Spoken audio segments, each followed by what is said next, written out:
సాధూనాం దర్శనం పుణ్యం తీర్థభూతా హి సాధవః కాలేన ఫలతే తీర్థం సద్య సాధు సమాగమః. అత్యంత పవిత్రమైనటువంటి ఈ ఆషాఢ మాసంలో శుభోదయ వేళలో దేవదేవుడైనటువంటి శ్రీమన్నారాయణుని కలియుగ ప్రత్యక్ష దైవమైనటువంటి శ్రీ వెంకటేశ్వర స్వామి వారిని పరిపరి విధాలుగా శరణాగతి చేస్తూ ఈ చాతుర్మాస్య వ్రత దీక్షా కాలంలో ఈ ఆషాఢ మాసం వేదాంత తత్వజ్ఞానాన్ని పొందుతూ సద్గురువులను దర్శనం చేసుకుంటూ మన జీవితాన్ని మనం చరితార్థం చేసుకుంటాం అంటున్నారు పెద్దలు కూడా. సాధూనాం దర్శనం పుణ్యం.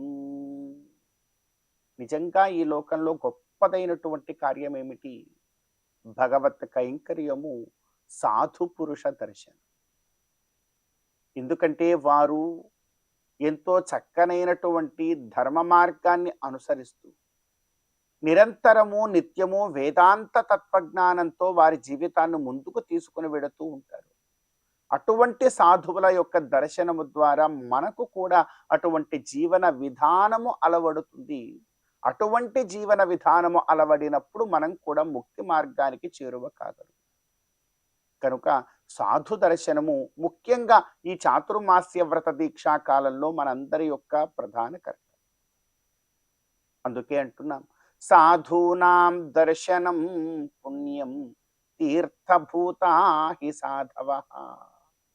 సాధువులు ఎలాంటి వారు అంటే తీర్థభూతాహి, వారు కూడా ఒక పుణ్యతీర్థము లాంటి.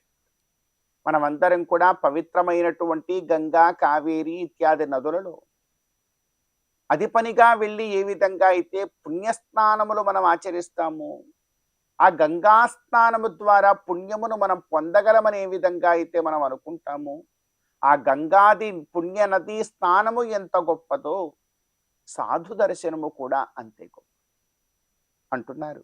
సాధూనాం దర్శనం పుణ్యం తీర్థభూతా హి సాధవః కాలేన ఫలతే తీర్థం. నువ్వు తీర్థ స్నానం ఆచరిస్తే ఆ ఫలం ఎప్పుడైతే వస్తుందో ఆ ఫలము వచ్చినప్పుడు, ఆ కాలము వచ్చినప్పుడు ఫలము నీకు సిద్ధిస్తుంది. కానీ సాధు దర్శనం మాత్రం సద్యః సాధు సమాగమః. తీర్థ స్నానము కాలం వచ్చినప్పుడు ఫలిస్తుంది, కానీ సద్యః అప్పటికప్పుడే నీకు ఫలాన్ని ఇచ్చేటువంటి గొప్పదైనటువంటిది ఏమిటి అంటే సాధు సమాగమం. కనుక సాధు దర్శనం అనేటువంటిది మనందరి యొక్క ప్రధాన కర్తవ్యం. సాధూనాం దర్శనం పుణ్యం తీర్థభూతా హి సాధవః కాలేన ఫలతే తీర్థం సద్యః సాధు సమాగమః. మరి ఇంత చక్కనైనటువంటి విషయాన్ని మనం అందరం కూడా తెలుసుకొని ఈ ఆషాఢ మాసంలో ఎంతో విశేషమైనటువంటి ఈ చాతుర్మాస్య వ్రత దీక్షా కాలంలో భగవత్ కైంకర్యాన్ని, సాధు దర్శనాన్ని ఆచరిస్తూ ఈనాటి తిథివార నక్షత్రాలలో ఉండేటువంటి తత్వాన్ని కాస్త మన జీవితానికి అన్వయించుకునే ప్రయత్నం చేద్దాం. ఈ రోజున ఆగస్టు 11వ తేదీ ఆషాఢ మాస కృష్ణపక్ష చతుర్దశి తిథి. ఈ రోజున చతుర్దశి తిథికి అధిదేవత శివ భగవానుడు. ఈ రోజున పరమశివుడి యొక్క ఆరాధన మనకు చక్కనైనటువంటి ఫలాన్ని ఇస్తుంది. అదేవిధంగా ఈ రోజున నక్షత్రము పునర్వసు నక్షత్రము. ఈ పునర్వసు నక్షత్రము రోజున రామచంద్రుడి యొక్క ఆరాధన మనకు జీవితంలో ధర్మం అంటే ఏమిటో తెలియజేస్తుంది. ధర్మ మార్గంలో వెళ్ళగలిగేటువంటి అదృష్టాన్ని మనకు ఇస్తుంది. అదేవిధంగా ఈ రోజున వారం మంగళవారం. భక్తాగ్రగణ్యుడైనటువంటి హనుమంతుల వారి యొక్క ఆరాధన. నక్షత్రము రాముణ్ణి సూచిస్తే వారము హనుమంతుల వారిని సూచిస్తుంది. కనుక హనుమంతుల వారి యొక్క ఆరాధన నిజమైనటువంటి భక్తి ప్రపత్తులంటే ఏమిటో తెలుసుకొని భక్తి మార్గంలో వెళ్ళగలిగేటువంటి భాగ్యాన్ని మనందరికీ కూడా ఇస్తుంది. కనుక ఈ తిథివార నక్షత్రాలలో ఉండేటువంటి తత్వాన్ని మన జీవితానికి అన్వయించుకొని గోవిందుడి యొక్క అనుగ్రహంతో ఈ ఆషాఢమాస శుభోదయ సమయాన్ని మనం చరితార్థం చేసుకుందాం.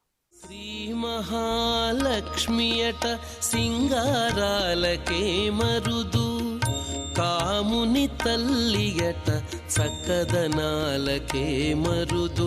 శ్రీ మహాలక్ష్మియట సింగారాలకే మరుదు, కాముని తల్లియట చక్కదనాలకే మరుదు. సోమునితో బుట్టువట సొంపు కళలకే మరుదు. కోమలాంగి ఈ చూడి కుడుతనాంచారి, చూడరమ్మ సతులాల శోభాన పాడరమ్మ కూడున్నది, పతి చూడి కుడుతనాంచారి.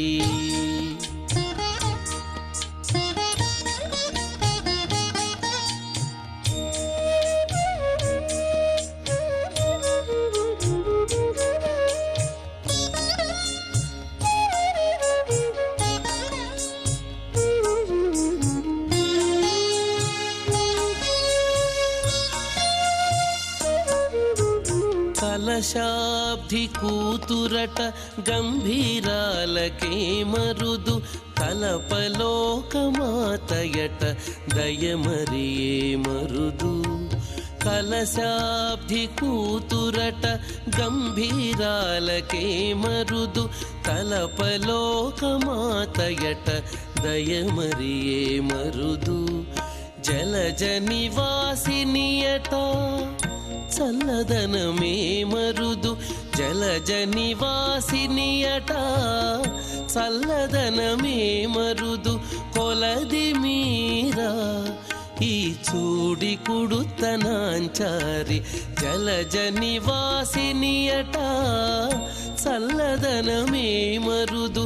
కొలది మీరా ఈ చూడి కుడుతనాంచారి, చూడరమ్మ సతులాల శోభాన పాడరమ్మ కూడున్నది, పతి చూడి కుడుతనాంచారి.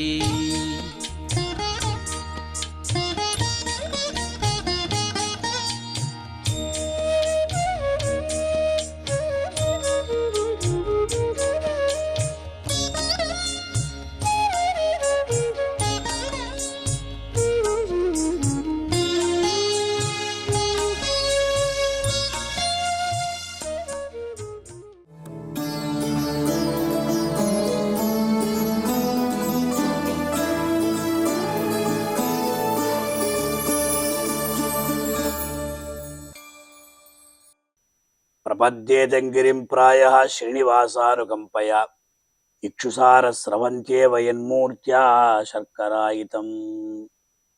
ప్రియ భగవద్బంధువులారా, యామునాచార్ల వారి యొక్క స్తోత్ర రత్నంలో ఉన్నటువంటి కొన్ని శ్లోక వైభవాలు తెలుసుకునే ప్రయత్నం చేద్దాం.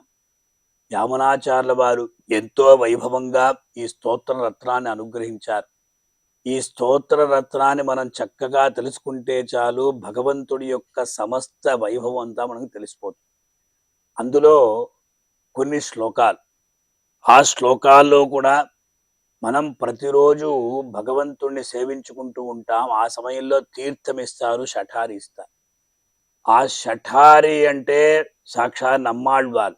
2 పాదములు దాంట్లో ఉంటాయి, భగవంతుని యొక్క పాదములు చిన్నితములు ఉంటాయి. అది మనకు సమర్పిస్తారు. మనం ఏం చేస్తాం, ఎంతో భక్తిగా శిరస్సు వంచి ఆ షఠారిని స్వీకరిస్తాం. ఆ సమయంలో ఏ శ్లోకం చెప్పాలి తెలుసా అండి? యామునాచార్య వారు తెలియజేస్తున్నారు. కదా పునఃశంగరథాంగ కల్పక ధ్వజారవిందాంకుశ వజ్రలాంఛనం త్రివిక్రమ త్వచ్చరణాంబుజద్వయం మదీయమూర్ధానమలంకరిష్యతి. ఓ త్రివిక్రమ, నీ పాదములు ఆ కాలంలో ముల్లోకాల్ని కొలిచాయి కదా, ఆ పాదములు నా యొక్క శిరస్సును ఎప్పుడు అలంకరిస్తావయ్యా, ఎప్పుడు అలంకరిస్తాయి. కదా ఎప్పుడు ఆ పాద చిహ్నాలు ఎలా ఉంటాయంటే శంఖ చక్ర అన్నీ ఉంటాయి స్వామివారి యొక్క దివ్య పాదార విందములు. ఇది చెయ్యి పాదార విందముల ఎందు పునః శంఖ రథాంగ కల్పక ధ్వజ అరవింద వజ్ర అంకుశ ఆసనం అన్నీ ఉంటాయి. అటువంటి ఆ పాదములు నా యొక్క త్రివిక్రమ త్వచ్చరణాంబుజద్వయం నీ యొక్క ఆ చరణ ద్వంద్వం అనేది అరవింద సదరం చరణ ద్వంద్వం ఎప్పుడు నా యొక్క మూర్ధాన శిరస్సును అలా వేడుకాడు. విలాస విక్రాంత పరావరాలు ఏమన్న రీతిగా అలా స్వామివారి యొక్క దివ్యమైనటువంటి శఠారి మన యొక్క ఆ శిరస్సును అలంకరించే సమయంలో ఈ శ్లోకాన్ని చెప్పుకోవాలని పెద్దలు గురి చేస్తారు. అది మాత్రం కాదు, శరణాగతి చేస్తూ ఉంటాం.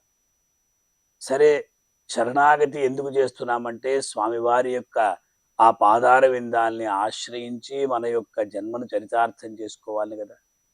అదే సమయంలో స్వామివారి యొక్క పాదాలు ఎలా ఉంటాయండి? తవామృతస్యంది నీ పాద పంకజే నివేశితాత్మా కథమన్యదిచ్చతి స్థితేరవిందే మకరంద నిర్భరే మధువ్రతో నేక్షురకం వీక్షతే. అమృతస్యందిని భగవంతుని యొక్క పాదపద్ములు ఎలా అంటే అమృత స్రావానికి. ఈ అమృతం అందరికీ ఇష్టం, ఆ అమృతాన్ని స్వీకరించాలి. కానీ భగవంతుని యొక్క పాదార విందములే అమృత సదృశం. అక్కడి నుంచి అమృతం ద్రవిస్తూ ఉంటుంది. తవామృతస్యందిని పాద పంకజే నివేశితాత్మ కథమన్నైతే ఎవరైతే తన యొక్క మనస్సును భగవంతుని యొక్క పాదార విందములు పెడతారో వాళ్ళు మిగతా వస్తువుని చూడరు. స్థితేరవిందే మకరంద నిబ్బరే ఆ మకరందాన్ని నిండుగా కలిగినటువంటి ఆ పద్మముల యందు ఎలాగైతే తుమ్మెదలు అలాగే ఉండిపోతాయో, వేరే వస్తువు అక్కడ దొరికినా కూడా అచ్చటికి వెళ్ళవో, అదే ప్రకారంగా దేవదేవుని యొక్క దివ్యమైనటువంటి అమృతాన్ని ఒలకబోసేటువంటి ఆ పాదార విందాల్ని పట్టుకున్నటువంటి భక్తుడు మిగతా ఎవరిని ఆశ్రయిస్తాడా? ఆశ్రయించు. అందువల్ల ఎలా ఆశ్రయించాలి భగవంతుడు? న ధర్మనిష్ఠోస్మి నచ ఆత్మవేది న భక్తిమాన్ త్వచ్చరణారవిందే అకించనో అనన్యగతి శరణ్య త్వత్పాదమూలం శరణం ప్రపద్యే. అటువంటి పాదార విందములయందు అమృత సెందిని పాదార విందములయందు నా ధర్మనిష్ఠోస్మి నేను ధర్మం పెద్దగా నాకు తెలియదు, నచ ఆత్మవేది పెద్దగా ఆత్మజ్ఞానం కూడా నాకు తెలియదు, నా భక్తిమాన్ పెద్ద భక్తి కూడా నాకు లేదు. కానీ ఏదో ఒక విధమైనటువంటి జ్ఞానం ఉన్నది, మమ్మల్ని కాపాడేవాడు నీవే అనేటువంటి ఒక చిన్న జ్ఞానం ఉన్నది చాలు. అందువల్ల అకించనుడై ఏమీ లేనటువంటి వాడే అనన్యగతి వేరే ఎవ్వరూ నాకు లేరు, నీవే తప్ప నితప్పరం పెరుగనదిగా నిన్నే శరణాగతి చేస్తున్నా.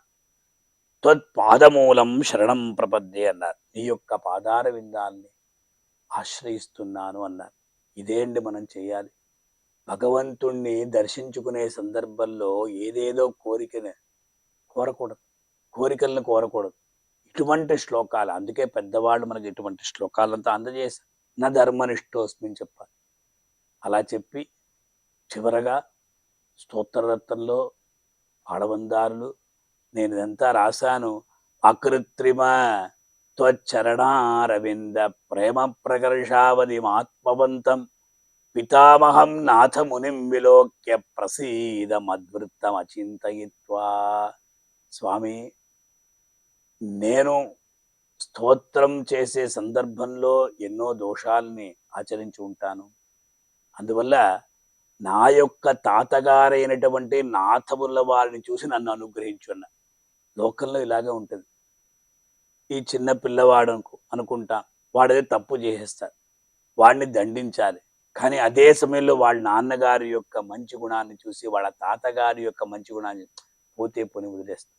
ఆడవందాలు కూడా అకృత్రిమమైనటువంటి నీ యొక్క చరణారవిందముల యందు భక్తిని సరిపినటువంటి మా యొక్క తాతగారైనటువంటి త్వచ్చ ప్రేమ ప్రకర్షావధి ఆత్మవంతం పితామహం నాథమునింబిలోకి పితామహుడైనటువంటి నాథముని చూసి ప్రసీద మద్వృత్తమ చింతయిత్వ. నా యొక్క ఆ నడవడికలంతా చూడద్దు, నా యొక్క స్వభావాన్ని చూడద్దు, మా తాతగారి యొక్క ఆ అచంచలమైనటువంటి నిష్కల్మషమైనటువంటి నిర్మలమైనటువంటి భక్తిని చూచి నన్ను అనుగ్రహించవయ్యా అని వేడుకుంటున్నారు. అలాగే మనం కూడా ఇటువంటి ఈ స్తోత్రరత్నాన్ని భగవంతుడైనటువంటి శ్రీ వెంకటేశ్వర స్వామివారి యొక్క పాదార విందములందు సమర్పించి స్వామివారి యొక్క అనుగ్రహాన్ని పొంది తరిద్దాం.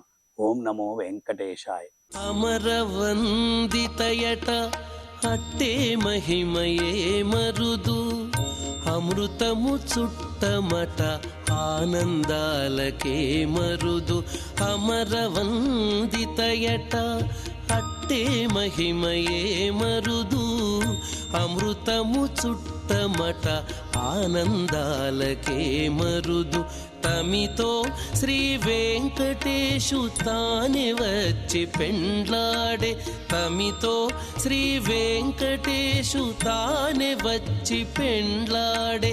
కొమెర వయస్సు ఈ చూడి కుడుతనాంచారి, చూడరమ్మ సతులాల శోభాన పాడరమ్మ కూడున్నది. పతి చూడి కుడుతనాంచారి, చూడరమ్మ సతులాల శోభాన పాడరమ్మ కూడున్నది. కూడున్నది పతి చూడి కుడుతనాంచారి.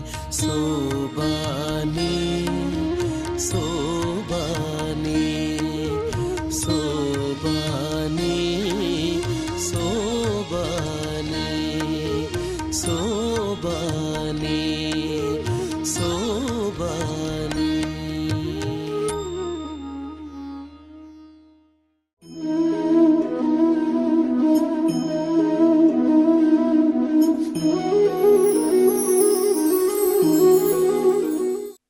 గుహ పుష్కరిణీ తట గహన గుహాఖేట వంచక పుళిందునకున్ ద్రుహిణాండతుందునకు అయావహ దీర్ఘాపంగ దృక్కృపాస్యందునకున్.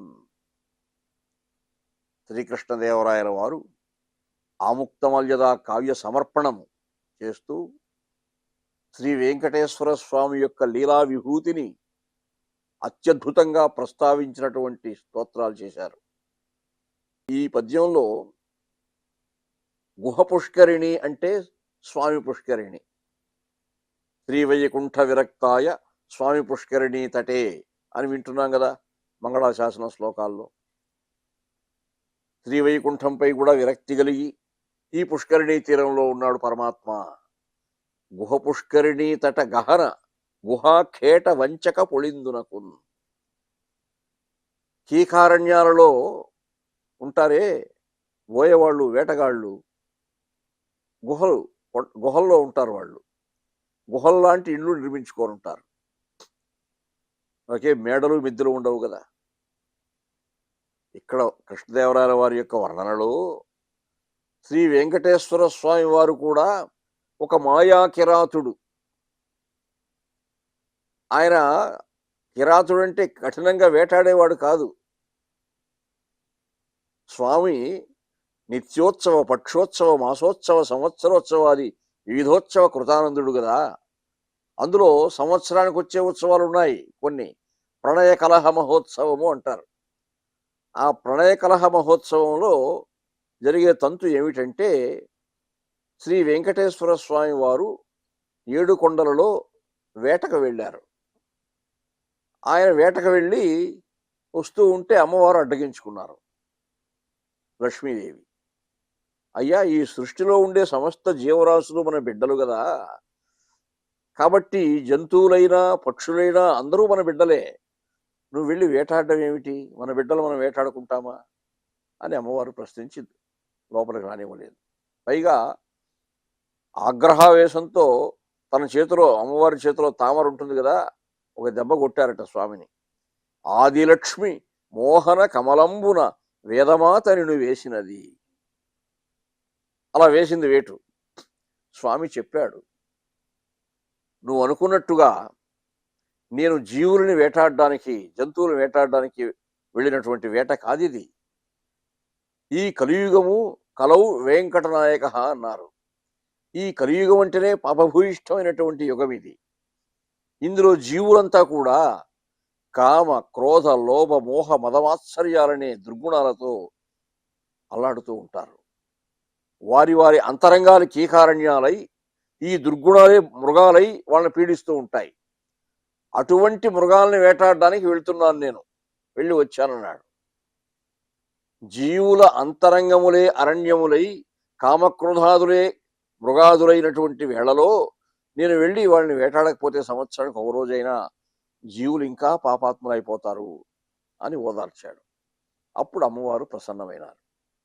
ఆదిలక్ష్మి మోహన కమలంబున వేదమాత నిన్ను వేసినది, ఆదశ నీకై అభయహస్తమును సాదరమున కడు సాచినది, సిరితన చూపుల చింతామణులను పొరి నీపై దిగబోసినది, వరద హస్తమున వలచై వట్టుక అరుదుగా నిన్ను మాట్లాడించినది, జలధి కన్య తన సర్వాంగంబుల పిలిచి నిన్ను ఇటు పెరగినది, అలముక శ్రీ వెంకటాధిప నిన్ను వలచి నీ ఉరంబెక్కినది అని అన్నమాచార్యుల వారు ఈ ప్రణయ కలహ మహోత్సవాన్ని అత్యంత మనోజ్ఞంగా ఒక కీర్తనలో అలుకలు చల్లవు హరి పురుషోత్తమ నరి నిందిర నీతో నవ్వినది.